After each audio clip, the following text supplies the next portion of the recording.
할렐루야, 성도님 여러분 반갑습니다. 유튜브 성도님들도 반갑습니다. 오늘 하나님께서 주신 말씀 마태복음 16장 18절과 에베소서 1장 22절 23절 말씀입니다. 마태복음 16장 18절과 에베소서 1장 22절 23절 제가 봉독하겠습니다. 또 내가 네게 이르노니 너는 베드로라. 내가 이 반석 위에 내 교회를 세우리니 음부의 권세가 이기지 못하리라. 아멘. 또 만물을 그의 발 아래에 복종하게 하시고 그를 만물 위에 교회의 머리로 삼으셨느니라. 교회는 그의 몸이니 만물 안에서 만물을 충만하게 하시는 이의 충만함이니라. 아멘. 신약 성경에는 교회라는 단어가 112번 언급됩니다. 구약에는 한 번도 언급되지 않았습니다. 그 이유는 교회가 예수님이 오신 후에 세워졌기 때문이죠. 교회라는 명칭은 예수님께서 가장 먼저 사용했습니다. 본 말씀이 마태복음 16장 18절 다시 보겠습니다. 또 내가 네게 이르노니 너는 베드로라. 내가 이 반석 위에 내 교회를 세우리니 음부의 권세가 이기지 못하리라. 아멘. 이 구절이 성경에서 교회라는 단어를 처음 소개한 것이고 예수께서 교회를 처음 언급한 것입니다. 이 짧은 구절에는 교회의 두 가지 위대함을 말씀하고 있습니다. 첫째, 교회는 예수 그리스도의 반석 위에 세워졌다. 둘째, 교회는 음부의 권세가 이기지 못한다.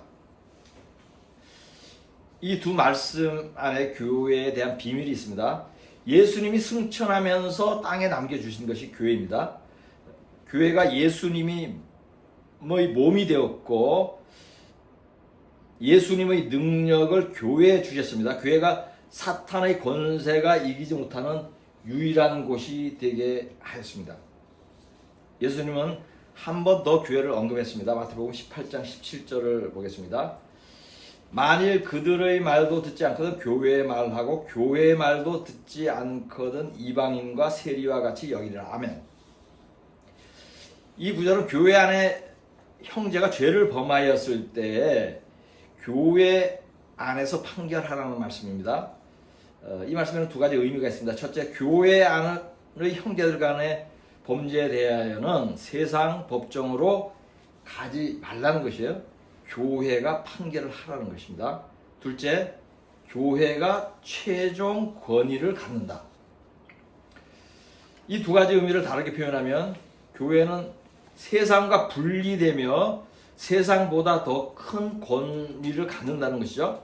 왜냐하면 믿는 자들은 거룩함으로써 세상과 구별되죠. 또 그리스도의 권세가 세상의 모든 권세보다 위에 있기 때문입니다.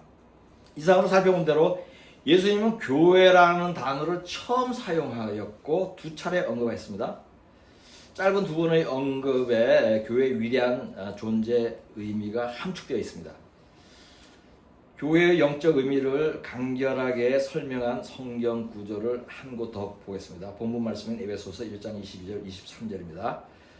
또 만물을 그의 발 아래에 복종하게 하시고 그를 만물 위에 교회의 머리로 삼으셨느니라. 교회는 그의 몸이니 만물 안에서 만물을 충만하게 하신 이의 충만함이니라. 아멘. 이 구절도 교회의 위대함을 매우 간결하게 표현하고 있습니다. 이 구절은 세 가지를 말씀합니다. 첫째, 예수 그리스도가 교회의 몸이며 머리이다. 둘째, 예수께서 세상을 만물로 충만하게 채웠다. 이 말씀은 예수님이 천지를 창조하셨다는 의미죠. 창조주라는 의미죠. 셋째, 그리스도의 모든 것으로 충만하게 채워진 곳이 교회이다. 이 구절이 좀 어려운 것 같지만 간단하게 이렇게 정리가 됩니다. 이 세 가지를 말씀하는데 만물이라는 단어가 4번, 교회라는 단어가 2번, 충만이라는 단어가 2번 사용되었습니다. 이 구절을 쉽게 정리하면 교회가 만물 중에 가장 위대한 곳인데 그 이유는 창조주 예수님이 교회의 몸이고 머리이기 때문이라는 뜻이에요. 이해가 쉽게 가십니까? 믿는 자들은 교회에 대한 정의를 알아야 합니다. 교회는 건물이 아닙니다. 교회는 성전도 아닙니다. 믿는 자들이 교회를 건물로 알고 교회를 성전으로 부르는 이유는 목사들이 잘못 가르쳤기 때문입니다. 교회 건축을 성전 건축이라고 말합니다. 그래야 교회를 솔로몬이 지은 성전처럼 크고 고급스럽게 지어야 하는 것으로 착각하게 만듭니다. 교회를 짓는데 헌금을 많이 하도록 부추기는 구실로 만듭니다. 교회는 믿는 자들의 모임입니다. 고린도전서 1장 2절과 마태복음 18장 20절을 보겠습니다. 고린도에 있는 하나님의 교회 곧 그리스도 예수 안에서 거룩하여지고 성도라 부르심을 받은 자들과 또 각처에서 우리의 주 곧 그들과 우리의 주 대신 예수 그리스도의 이름을 부르는 모든 자들에게 아멘. 두세 사람이 내 이름으로 모인 곳에는 나도 그들 중에 있느니라. 아멘. 이 두 구절의 말씀이 교회를 잘 정의하고 있습니다. 교회는 구원받은 성도들과 구원에 아직 이르지는 못하였지만 예수를 주라고 부르는 사람들의 모임입니다. 그곳에 예수님이 계십니다. 교회를 성전이라고 부르는 것도 적절하지 않습니다. 성경은 교회를 성전에 비유하지 않습니다. 대신에 무엇에 비유하죠? 믿는 자의 몸을 성전에 비유하죠. 고린도전서 3장 16절 17절과 고린도후서 6장 16절을 보겠습니다. 너희는 너희가 하나님의 성전인 것과 하나님의 성령이 너희 안에 계시는 것을 알지 못하느냐. 누구든지 하나님의 성전을 더럽히면 하나님이 그 사람을 멸하시리라. 하나님의 성전은 거룩하니 너희도 그러하니라. 아멘. 하나님의 성전과 우상이 어찌 일치가 되려? 우리는 살아계신 하나님의 성전이라. 이와 같이 하나님께서 이르시되 내가 그들 가운데 거하며 두루 행하여 나는 그들의 하나님이 되고 그들은 나의 백성이 되리라. 아멘.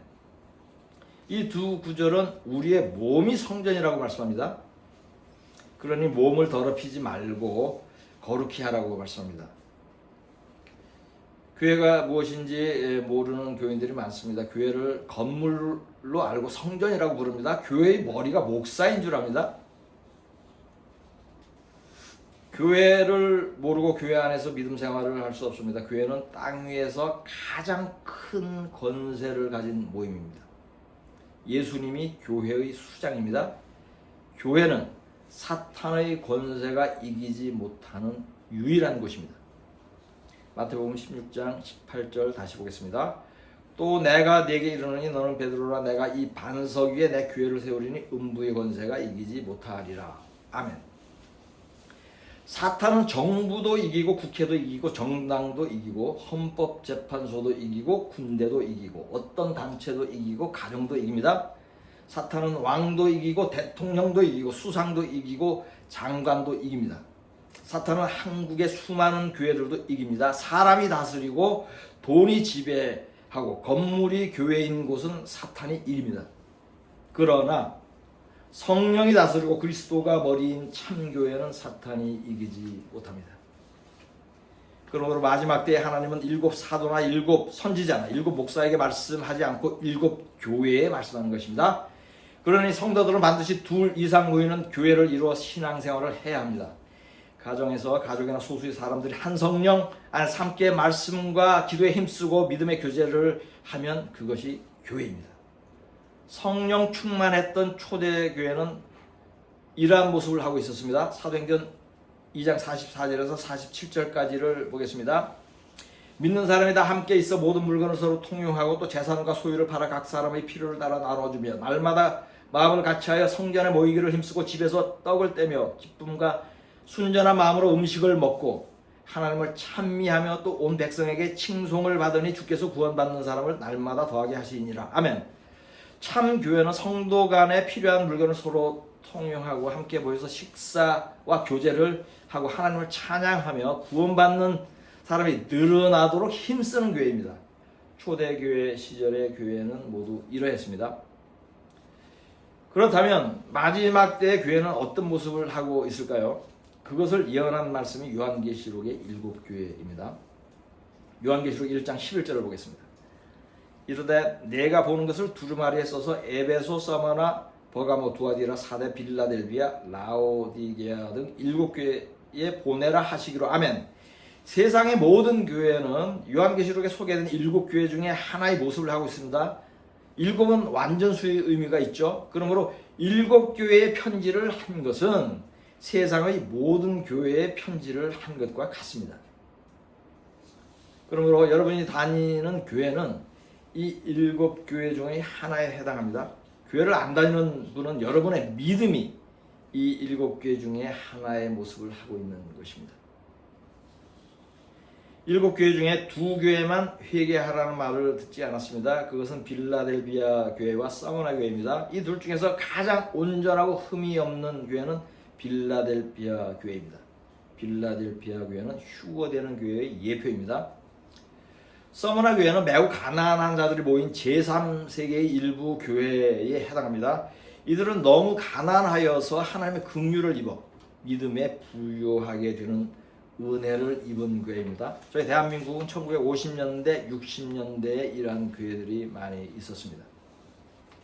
물론 가난한 사람들이라고 모두 믿음이 부유하지는 않습니다. 그러나 가난한 자들이 하나님의 긍휼을 입을 가능성이 높은 것은 사실입니다.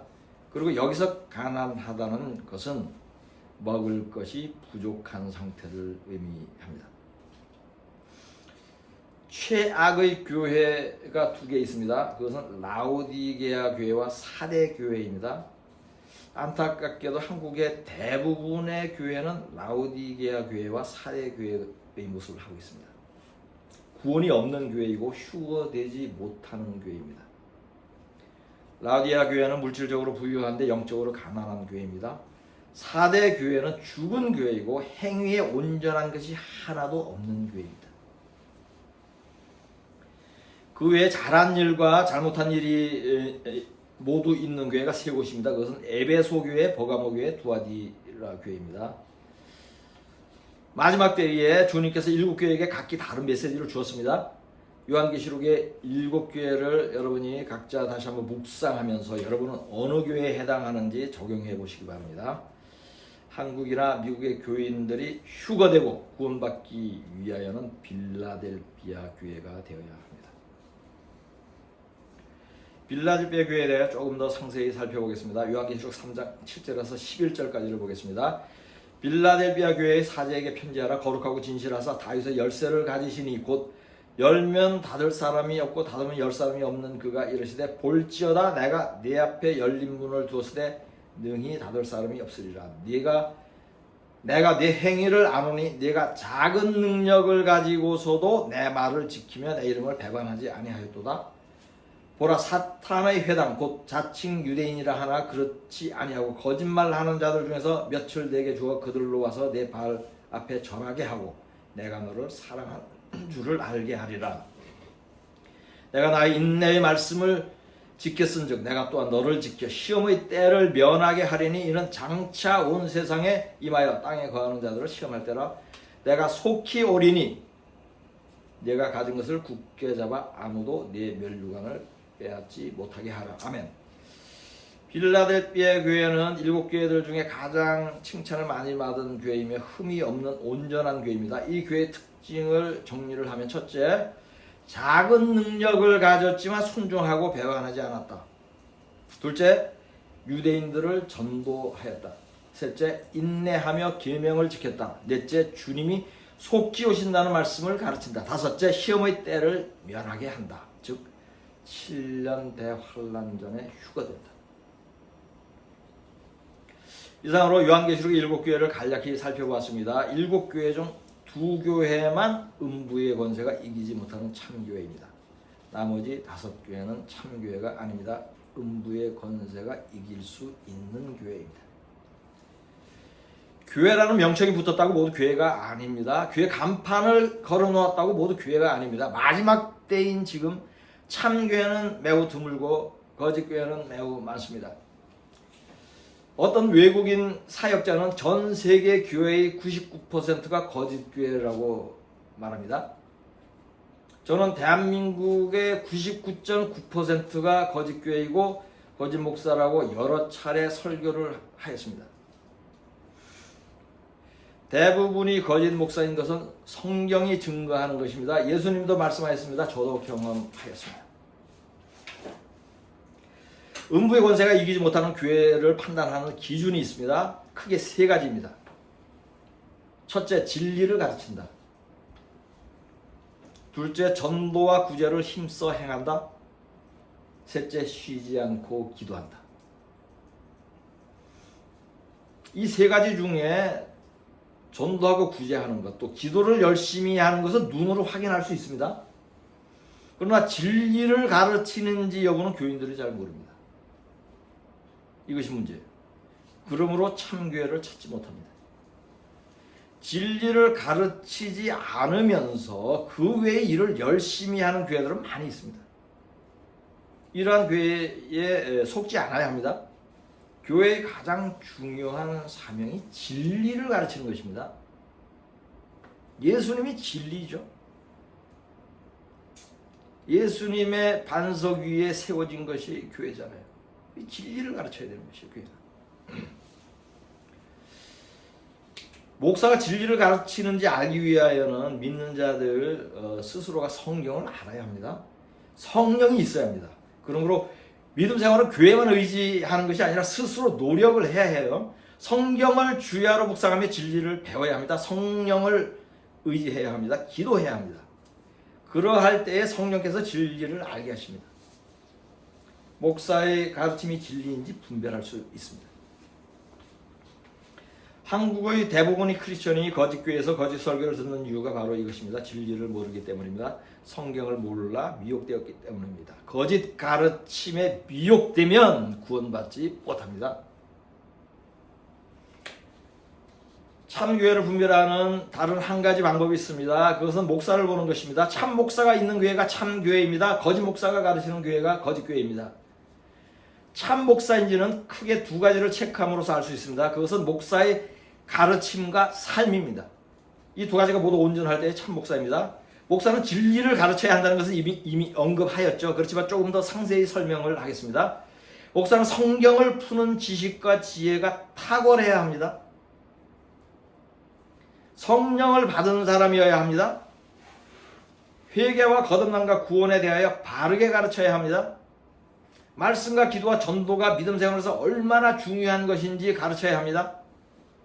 마지막 때에 대하여 가르쳐야 합니다. 휴거에 대하여 가르치고 요한계시록을 바르게 풀어 가르쳐야 합니다. 교인들에게 계명을 지킬 것과 거룩한 삶을 살 것을 가르쳐야 합니다.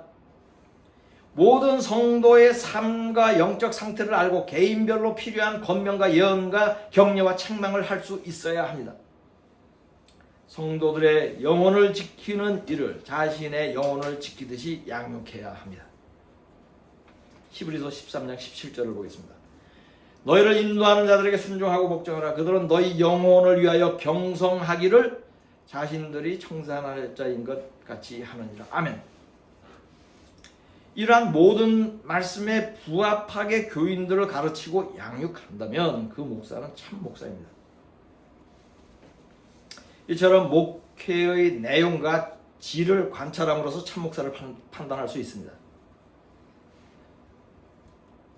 참 목사를 판단할 수 있는 다른 한 가지 기준은 목사의 삶입니다. 첫째로 목사는 말씀 사역과 기도에만 전력해야 합니다. 사도행전 6장 4절을 보겠습니다. 우리는 오로지 기도하는 일과 말씀 사역에 힘쓰리라 하니 아멘. 다른 일로 바쁜 목사들이 많습니다. 제가 좀 알고 지냈던 목사들은 다 다른 일로 바쁜 사람들이었어요. 세미나에 다니고 목사끼리 모이는 일과 협회 일로 바쁘고 주례하고 장례식 다니는 일에 바쁜 목사들이 있습니다. 취미생활이나 운동에 많은 시간을 들이는 목사들도 있어요. 이들은 참 목사가 아닙니다. 철을 따라 한가롭게 휴가 여행 다니는 목사들도 있고 안식년을 정하여서 1년 동안 사역을 쉬는 목사들도 있습니다. 헌금 수천만 원을 들여서 3주 동안 유럽 여행을 다니는 목사도 보았습니다. 목사가 여행을 하려면 선교 여행을 해야 할 것입니다. 목사는 사역을 하는 자체가 주 안에서 안식하는 것입니다. 따로 안식년이 필요하다면 아마도 그 목사는 매주 안식일을 지키지 않은 목사일 것입니다. 안식년은 성경적으로 땅을 쉬게 하는 계명인데 목사가 땅덩어리입니까?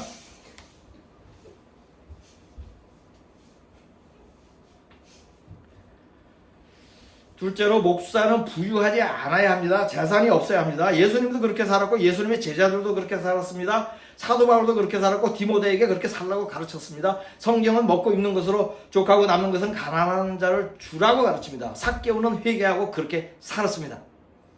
누가복음 19장 8절을 보겠습니다. 삭개오가 서서 주께 여짜오되 주여 보시옵소서 내 소유의 절반을 가난한 자들에게 주겠사오며 만일 누구 이것을 속여 빼앗은 일이 있으면 네 갑절이나 갚겠나이다. 아멘. 죄인도 그렇게 살았다면 이것을 가르쳐야 하는 목사는 더욱 그렇게 살아야 할 것입니다. 소박한 월세집에서 최소한의 사례비를 받고 검소하게 살지 않는다면 그 목사는 참 목사가 아닙니다. 지금까지 말씀을 요약하면 참 목사는 첫째, 성경을 풀어 가르치는 지식과 지혜가 탁월하다. 둘째, 성도 개인의 삶과 영적 상태를 잘 알고 개별적으로 겉면 예언 책망한다. 셋째, 말씀 사역과 기도에만 전념한다. 넷째, 재산이 없고 검소하게 산다. 이 네 가지가 모두 응해야 참 목사입니다. 이러한 목사가 진리를 가르칩니다. 이러한 목사에게 양육을 받으면 구원받습니다. 이러한 교회가 휴거되는 교회입니다. 이러한 교회는 사탄의 권세가 이기지 못합니다. 이러한 교회가 살아계신 하나님의 교회요 진리의 기둥과 터가 됩니다. 디모데전서 3장 15절을 보겠습니다. 만일 내가 지체하면 너로 하여금 하나님의 집에서 어떻게 행하여야 할지를 알게 하려 함이니 이 집은 살아계신 하나님의 교회요 진리의 기둥과 터니라. 아멘. 이러한 교회는 역사적으로 모두 가정교회입니다. 초대교회 시절의 참교회도 모두 가정교회입니다. 그러니 여러분 스스로가 가정교회를 이루시고 인도자가 되십시오. 교회의 인도자가 반드시 목사일 필요는 없습니다. 디모데도 교회의 인도자지만 목사의 직분을 가진 것은 아닙니다. 브리스기아와 아굴라도 교회의 리더이지만 목사는 아니었어요.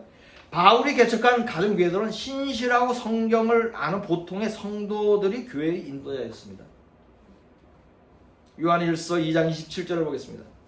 너희는 주께 받은 바 기름 부음이 너희 안에 거하나니 아무도 너희를 가르칠 필요가 없고 오직 그의 기름 부음이 모든 것을 너희에게 가르치며 또 참되고 거짓이 없으니 너희를 가르치신 그대로 주 안에 거하라. 아멘. 이 구절은 성령의 기름 부음이 직접 가르침으로 목사에게 배우지 않아도 진리를 알 수 있다는 것입니다. 중요한 것은 배운 그대로 말씀 그대로 행하라는 것입니다. 그 말씀을 하고 있는 것이죠. 그러니 목사가 있는 교회를 갈 이유가 없습니다. 저희 교회 성도 한 분은 지금 열심히 교회를 섬기고 있는데 6, 7년 전에 이 말씀을 받고 그 대형 교회로 나왔어요. 그래서 가정교회를 한동안 이루다가 저를 만나가지고 저희 교회 성도가 되었습니다. 증거가 있습니다. 저희 교회 안에 증인이 있습니다. 저희 교회는 소수의 성도들이 모이고 인터넷으로 예배를 함께 드리는 분들이 있지만 이분들은 모두 따로 가정교회를 이루고 있습니다. 저는 이분들의 가족을 따로 가르치지 않습니다. 성도들이 각기 자신의 가족을 가르치고 예배드립니다. 아멘. 아멘. 사도 바울도 이러한 방식으로 교회를 개척했습니다. 각 교회 인도자들은 바울에게 직접 가르침을 받았지만 그들은 각기 가정에서 또 교회를 이뤘어요. 마지막 때에도 참교회는 이러한 모습을 하게 될 것입니다. 예수의 피 위에 세워진 교회들은 가정교회입니다. 참교회는 가정교회입니다. 마지막 때에 참교회 안에 있어야 휴거됩니다. 구원받습니다. 음부의 권세가 이기지 못하는 곳은 참교회밖에 없습니다. 본문 말씀으로 설교를 마치겠습니다. 또 내가 네게 이르노니 너는 베드로라. 내가 이 반석 위에 내 교회를 세우리니 음부의 권세가 이기지 못하리라. 또 만물을 그의 발 아래에 복종하게 하시고 그를 만물 위에 교회의 머리로 삼으셨느니라. 교회는 그의 몸이니 만물 안에서 만물을 충만하게 하시는 이의 충만함이니라. 아멘.